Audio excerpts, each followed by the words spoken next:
ছিটে বেড়ার মাটির ঘরের চালে প্লাস্টিক আর ভাঙাচোরা অ্যাসবেস্টাস, গোবরের নিকন উঠোনে ছড়িয়ে ছিটিয়ে ঘর গেরস্থালির টুকিটাকি কিছু জিনিস। সেখানে বয়স্কা পিসির পাশে বসে পা ছড়িয়ে সুর করে কিছু বলছেন সদ্য টিনেজ পার করা অনুপ পৈড়া। ঝাড়গ্রাম জেলার সাকরাইল ব্লকের বাহাদুরপুর গ্রামের 17 বছর ধরে নিখোঁজ দুলাল পৈড়ার একমাত্র পুত্র সন্তান। বিনা দোষে বাবাই আমার গেল রে জেলে, সেই রাতের থেকে খোঁজ নাই মিলে। বিনা দোষে বাবাই আমার গেল রে জেলে, সেই রাতের থেকে খোঁজ নাই মিলে। সাকরাইল থানা নিয়ে গেল, কোথায় ছেড়ে দিল, থানা নিয়ে গেল, কোথায় ছেড়ে দিল। 19 বছর হয়ে গেল খবর পেলাম না, জবাব তোমাদের দিতে হবে সাকরাইল থানা, জবাব তোমাদের দিতে হবে সাকরাইল থানা।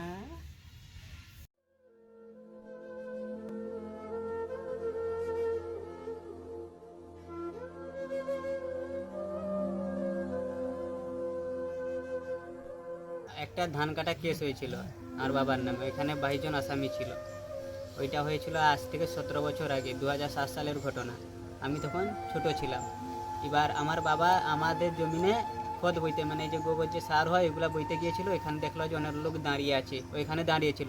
এবার ওইখান থেকে কে নামও ঢুকিয়ে দিয়েছে এই কেসে, যে করে আমার বাবাকে রাত্রে পুলিশ এসে করে ধরে নিয়ে গিয়েছে, গিয়ে করে আর ওর কোনো খোঁজ খবর মেলেনি। আমার পিসমণি মানে আমার বাবার দিদি, উনি সারা দুনিয়া কাগজপত্র দিয়েছেন যে আমার ভাই কোথায় গেল।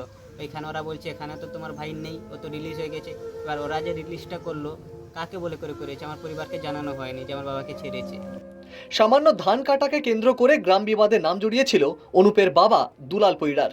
সাকরাইল থানার পুলিশ 2006 সালে বাড়ি থেকে তুলে নিয়ে গিয়েছিল। 17 বছর আগের সেই ঘটনা ছাড়খাড় করে দিয়েছিল দিন আনি দিন খাই পরিবারটিকে। তবে মাথায় আকাশ ভেঙে পড়েছিল তার কিছুদিন পর, যখন জামিন পাওয়া সত্ত্বেও দুলাল পৈড়ার কোনো রকম খোঁজ না মেলায়। পুলিশ প্রশাসনকেই তাই কাঠগড়ায় তুলছেন নিখোঁজ দুলালের স্ত্রী সবিতা পৈড়া ও দিদি দীপু পৈড়া। পুলিশ এসে নিয়ে গেছে আর ততদিন থেকে বাড়ি ফিরেনি।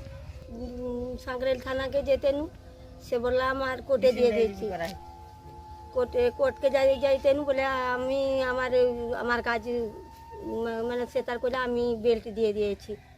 দিকে ডিএমের পাশকে গিয়েছিলাম, তারপরে এসডিওর পাশকে গিয়েছিলাম, ভবানীকে এনে পত্র দিয়ে জানাচ্ছি।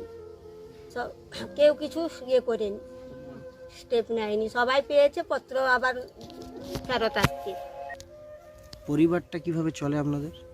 এই যে দিন মজুর করতে যাই, মাঠকে যাই, মাটি টাটি বই, দেখি এরকম করে সংসার চলছে আর কি। আপনার বাড়িতে কে কে রয়েছে? আমি, আমার ননদ, একটা বড় দিদি আর আমার ছেলে। কে কে? মেয়েরাকে ভিক্ষার মতন ভিক মেঘে বিয়ে দিয়েছি গরিব করে। ছেলে একবার মাধ্যমিক পড়ে আর পারলাম না, চলে গেল লোকের দোকানে থেকে, সোনা দোকানে। আবার উপার্জন করে এসে উচ্চ মাধ্যমিকে ভর্তি হলো, আবার উচ্চ মাধ্যমিক পড়লো, পড়তে বেলুন ব্যবসা করলো। টিউশনির পয়সা দিতে পারলাম না, বেলুন ব্যবসা করে আবার বিয়ে যদি ভর্তি হলো। থানার পুলিশ এসেছিল স্টেপ নিতে, দিয়ে এসেছে বাড়িতে, কই না তো আসেনি। কইলি আমার সব লোক কইলাম যে না আসেনি। দেখ বলা টিউশনি তার ইয়ে করে দিবে, একটা ব্যবস্থা করে দিবে, তাও ও করে দিল না। টিউশনির পয়সা না দিতে পেরে ছেলে আর লজ্জায় গেল না। তারাই বুঝবে কি কেন সমাধান করে দেয়নি, কি ব্যাপার তারাই বুঝবে। আমরা টাকা পয়সা খরচা করি তো রেজিস্ট্রি করি তো কাগজপত্র সব দেওয়া হয়েছে। কি কাগজ?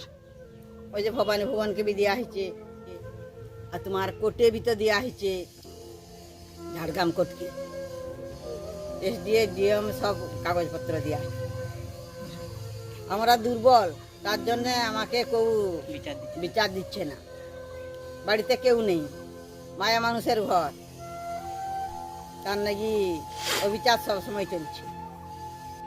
অভাবের সংসারে কখনো বেলুন বিক্রি করে, কখনো আবার জনমজুর খেটে মাধ্যমিক ও উচ্চ মাধ্যমিকের বেড়া টপকেছেন লড়াকু অনুপ।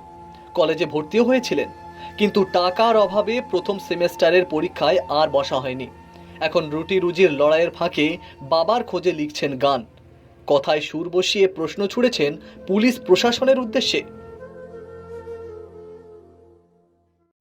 আমরা গরিব বলে তাই তো বিচার পাই নাই, ভিডিও পঞ্চায়েত তাড়িয়ে দেয় কিছুই বলে নাই, আইনের রক্ষক হয়ে করছই অবিচার, গরিব মানুষ কোথায় পাবে বলো বিচার, আইনের রক্ষক হয়ে করছই অবিচার, গরিব মানুষ কোথায় পাবে বলো বিচার, বাবা হারানো ছেলে অনুপ কাঁদে একা একা, জবাব তোমাদের দিতে হবে সাঁকরাইল থানা, জবাব তোমাদের দিতে হবে সাঁকরাইল থানা, জবাব তোমাদের দিতে হবে সাঁকরাইল থানা, জবাব তোমাদের দিতে হবে সাঁকরাইল থানা।